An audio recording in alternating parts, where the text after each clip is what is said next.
ब्रह्मांड की उलझी गुत्थियाँ। हमारा ब्रह्मांड कैसे और कब बना, इस रहस्य की गुत्थी आज भी अनसुलझी ही है। आजकल वैज्ञानिकों के बीच ब्रह्मांड में व्याप्त ऐसी अदृश्य ऊर्जा और अदृश्य पदार्थ पर बहस चल रही है। हालांकि अदृश्य ऊर्जा की परिकल्पना अल्बर्ट आइंस्टीन ने बहुत पहले ही कर ली थी। उनके सिद्धांतों में अदृश्य ऊर्जा की भी जगह थी। हालांकि वे खुद इसके बारे में सशंकित थे। उन्होंने इसे अपनी एक भूल भी माना था। दरअसल अदृश्य ऊर्जा ऐसी अनजानी ऊर्जा को माना जाता है जिसकी वजह से ब्रह्मांड तेजी से फैल रहा है और आकाशीय पिंड एक दूसरे से दूर जा रहे हैं। वैज्ञानिक मानते थे कि हमारे ब्रह्मांड का 70% हिस्सा इसी ऊर्जा से बना है। हालांकि यह ऊर्जा क्या है, किसी को नहीं पता। कई वैज्ञानिक हजारों लाखों प्रकाश वर्ष दूर की आकाशगंगाओं का अध्ययन करके इस अनजानी ऊर्जा और इसके गुणों को जांचने की कोशिश कर रहे हैं। जो तथ्य और आंकड़े मिले हैं उनसे साबित होता है कि जिसे आइंस्टीन भूल मानते थे वह भी उनकी प्रतिभा का एक कमाल था, जो आज सच साबित हो रहा है। दरअसल अभी तक खगोलविद और भौतिक विज्ञानी अदृश्य ऊर्जा की व्याख्या नहीं कर सके हैं। यह रहस्यमय पदार्थ ब्रह्मांड की आकाश गंगाओं से लेकर कॉस्मिक तरंगों तक हर महान संरचना के द्रव्यमान का 80% से अधिक बनाता है। एक रोमांचक संभावना यह है कि ब्लैक होल से अदृश्य पदार्थ की उत्पत्ति होती है। अदृश्य पदार्थ की तरह ब्लैक होल से कोई प्रकाश नहीं निकलता है। ब्लैक होल अदृश्य पदार्थ के लिए एक प्राकृतिक व्याख्या है।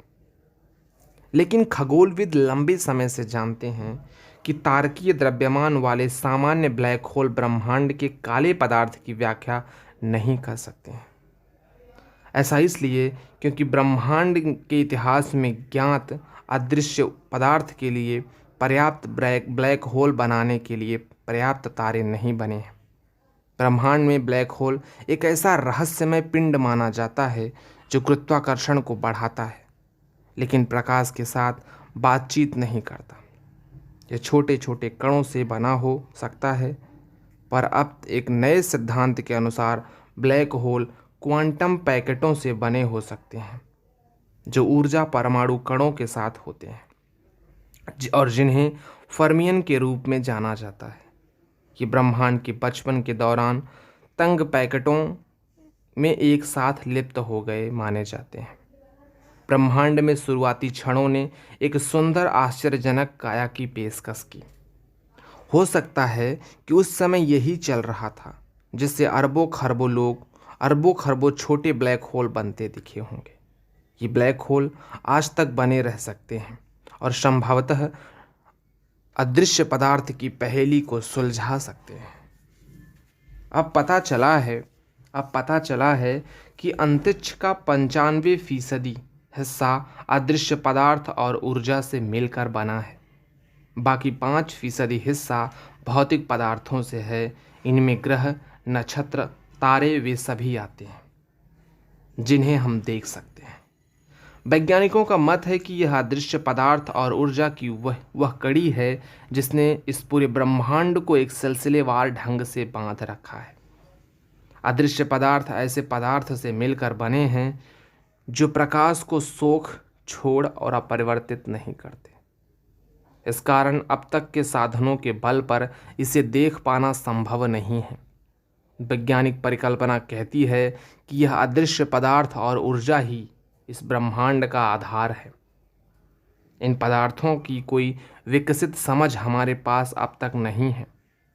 इसको समझ पाने का कोई ठोस आधार भी हमें अब तक नहीं मिला है, पर इस बात से इनकार नहीं किया जा सकता कि इन पदार्थों का अस्तित्व ही नहीं होता। अब तक के शोधों से यह पता चला है कि गुरुत्वीय बंधन ऊर्जा के साथ ब्रह्मांड के ग्रहों, तारों और आकाश गंगाओं का अंतर जोड़ स्थापित नहीं हो सकता था।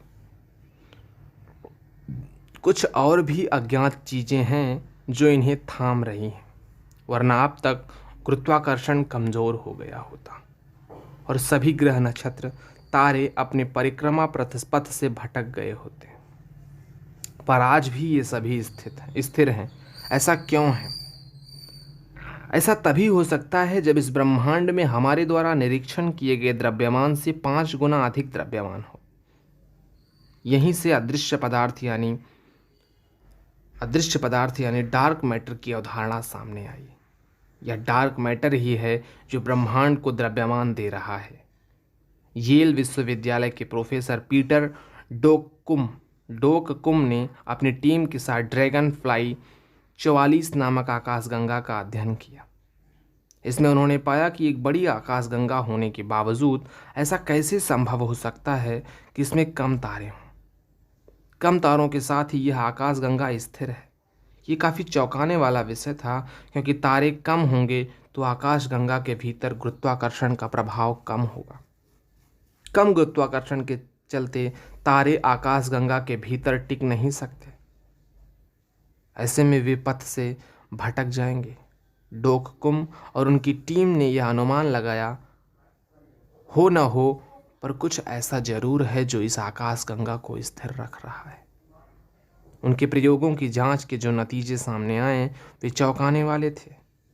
आकाशगंगा का लगभग 0.01% भाग ही सामान्य पदार्थ से मिलकर बना था।